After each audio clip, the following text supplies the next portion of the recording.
ஆனந்தி வந்து ரெடியா வந்து வெயிட் பண்ணிட்டுருக்காங்க. அப்ப கரெக்ட்டா குமரனும் அவங்க ஃப்ரெண்டும் அங்க வராங்க. அவங்க வந்து ஒரு சின்ன வண்டியில நெறைய வந்து சாரீஸ் அதெல்லாம் எடுத்துட்டு வராங்க பெட்டி பெட்டியா.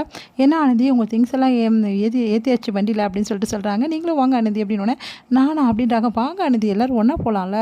தனித்தனியா எதுக்கு?" அப்படின்னு சொல்லிட்டு, "வாங்க கை குடுங்க ஏறுறதுக்கு" அப்படின்னோனே ஆனந்தியும் கை குடுக்குறாங்க. குமரன் வந்து ஏத்தி விடுறாரு. அடுத்து வந்து 4 பேருமே வந்து குணா, ஆனந்தி அதுக்கப்புறம் வந்து நம்ம குமரன் அவரோட ஃப்ரெண்டு எல்லாருமே சேர்ந்து என்ன பண்றாங்க, எக்ஸ்போக்காக போயிட்டுருக்காங்க. அப்போ வந்து செமையா வந்து ஃபன் பண்ணிட்டே வராங்க. அப்போ கரெக்ட்டா ஆனந்தி அவங்கள பார்த்து அப்படியே கைத்தட்டி ரசிக்கிறாங்க. அப்படியே ஆனந்திய பார்த்து தன்ன அறியாம வந்து அப்படியே ரசிச்சுட்டு பார்த்துட்டே வராரு. நம்ம வந்து குமரன் ஆனந்திய பார்த்துட்டே இருக்கணும் போல தோணுது. அவங்க கூட இருந்துகிட்டே இருக்கணும் போல தோணுது அப்படின்னு சொல்லிட்டு அப்படியே வந்து தன்னை மறந்து பார்த்து ரொம்ப ரசிச்சுட்டே வராரு. ஆனந்தி எவ்வளோ நல்ல டைப்பு அப்படின்னு சொல்லிட்டு மனசுலயே வந்து அப்படியே யோசிச்சுட்டே வராரு. ஆனந்தி வந்து ரொம்ப நல்லா ஃபீல் பண்ணுறாங்க. எவ்வளோ சந்தோஷமான ஒரு விஷயம் நடந்திருக்கு. இந்த மாதிரி சந்தோஷமா இருக்கிறத விட்டு இவ்வளோ நாளா நான் வந்து நரகத்துல இருந்தேனே அப்படின்னு சொல்லிட்டு யோசிச்சுட்டு இருக்காங்க. பார்த்தா கரெக்ட்டா அந்த டைம்ல வந்து இங்க என்ன பண்றாரு, செம்ம டென்ஷனா இருக்காரு. அப்படியே தூக்கத்துலேருந்து எழுந்துக்கிறாரு வீரபத்ரன். ஏதோ நடக்குது. ஏதோ என்ன மீறி ஏதோ ஒரு விஷயம் நல்லது நடக்குது. எல்லாம் அந்த ஆனந்திக்கு ஒரு நல்லது நடக்குது. அத நான் விடமாட்டேன், விடமாட்டேன். அவ சந்தோஷமா இருக்கா அப்படின்னு சொல்லிட்டு டென்ஷனா என்ன பண்றாரு, பக்கத்துல இருக்கிறவர அப்படியே போட்டு வந்து துன்புறுத்துறாரு. அது எல்லாரும் வந்து தடுக்குறாங்க. எல்லாரையும் தள்ளி விடுறாரு. செமையா கத்துறாரு. ஆனந்தி வந்து சந்தோஷமா இருக்கிறத என்னால தாங்கிக்கவே முடியாது. என்ன மீறி ஏதோ ஒண்ணு நடக்குது வெளிய அப்படின்னு சொல்லிட்டு செம்ம டென்ஷனா கத்திட்டு இருக்காரு. இங்க வந்து என்ன பண்றாங்க, ஆனந்தி வந்து அந்த எக்ஸ்போ போய் பார்க்குறாங்க. பார்த்தா நெறைய சாரீஸ் அதுக்குன்னு சூப்பரா இருக்கு. அதெல்லாம் பார்த்துட்டு வந்து "எங்க இப்படி இருக்கு? இந்த மாரி எக்ஸ்போக்கு நான் வந்ததே இல்ல" அப்படின்னு சொல்லிட்டு எல்லாரும் பார்த்துருக்கேன். "இது வருஷம் வருஷம் நாங்க வருவோம்" அப்படின்னு சொல்லிட்டு சொல்லிட்டு இருக்காங்க. இங்க பாருங்க இதெல்லாம் சொல்லிட்டு ஒண்ணு ஒண்ணா ஒரு விஷயமா வந்து ஆனந்திக்கு வந்து சுத்தி சுத்தி காட்டிட்டு இருக்காரு நம்ம குமரன்.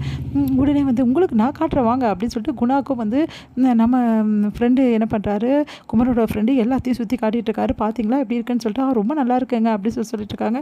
எல்லா இடமும் வந்து சுத்தி பார்த்துட்டு இருக்கும்போது ஆனந்தி வந்து சரி நம்ம சாரீ சேல்ஸ்க்கு போயிடலாம். நம்மளோட ட்ரெஸ்லாம் சேல்ஸ் பண்ணணும்ல அங்கே போயிடலாம் அப்படின்னு சொல்லிட்டு அந்த எக்ஸ்போக்கு தேவையான எல்லாமே எடுத்து பக்காவா வச்சு அழகாக வர கஸ்டமர்ஸ்கிட்டலாம் அழகாக சாரீஸ்லாம் மேலே போட்டு போட்டு காமிச்சிட்டு இருக்காங்க. அதெல்லாம் பார்த்து அப்படியே வந்து தன்னையே மறந்து போயிடுறாரு. எப்படி இப்படிலாம் பார்க்கும்போது ஆனந்தி எப்படி வந்து அழகாக இருக்காங்க. ஒரு சாரியும் சூப்பராக இருக்குது. ஆனந்தி விற்கிற எல்லா சாரியுமே எனக்கு வாங்கிக்கணும் போல இருக்குது. அது ஆனந்திக்கு கிஃப்ட் கொடுக்கணும் போலவும் இருக்குது அப்படின்னு சொல்லிட்டு இருக்காரு குமரன். இதை கேட்டு "டேய் இதெல்லாம் ரொம்ப ஓவர்டா. நம்ம சாரி விற்க வந்திருக்கோம். நீ என்னடா அநியாயமாக வந்து அந்த சாரி எல்லாத்தையும் ஆனந்தி சாரி மொத்தத்தையும் நீயே வாங்கிக்கிறேன்ற. அப்போது ஏற்கனவே இருக்கிற சாரி பார்த்தாது இன்னும் சாரி எப்படா விற்கிறது நம்ம" அப்படின்னோடனே "டேய் அவ்வளோ சூப்பராக இருக்குடா.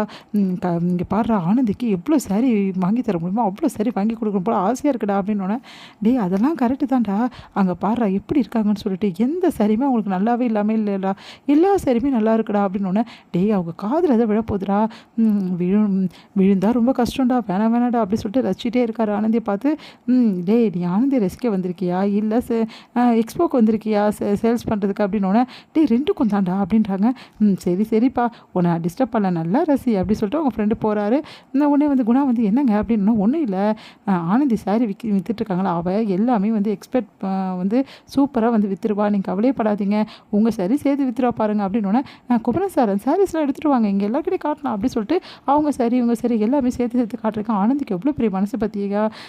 அவங்களோட சாரியை போட்டு எல்லாருக்கிட்டையும் காட்டாமல் நம்மளோட சாரி எல்லாருக்கிட்டையும் காட்டி விற்கிறாங்க. உண்மையிலேயே ஆனந்திக்கு ரொம்ப தங்கமான மனசு. இந்த மாதிரி இருக்கவங்க உனக்கு கடைக்கு நீ கொடுத்து வச்சிருக்கணும்டான்னு சொல்லிட்டு அவங்க ஃப்ரெண்டு வந்து குமரன் கிட்ட சொல்கிறாரு. "ஆமாடா ஆனால் இவங்க எனக்கு கிடைப்பாங்களா. இங்கே பாடுறா இந்த எக்ஸ்போ முடியறதுக்குள்ளே எப்படியாவது ஆனந்தி வந்து கிட்ட உன்னோட மனசை திறந்து காட்டிடுடா. நீ விரும்புகிற விஷயத்த சொல்லிடு. அதுதான் நல்லது. சொல்லாத காதல் எப்போவுமே வந்து சேராது சொல்லுவாங்க. அதை மாதிரி உன்னோட காதல் ஆகக்கூடாதுன்னு." "சரி நான் கண்டிப்பாக சொல்லிட போகிறேன்" அப்படின்னு சொல்லிட்டு முடிவு பண்ணுறாரு குமரன். ஆனந்திக்கிட்ட எப்படியா சொல்லிடணும் அப்படின்னு சொல்லிட்டு முயற்சியும் பண்ண ஆரம்பிக்கிறார்.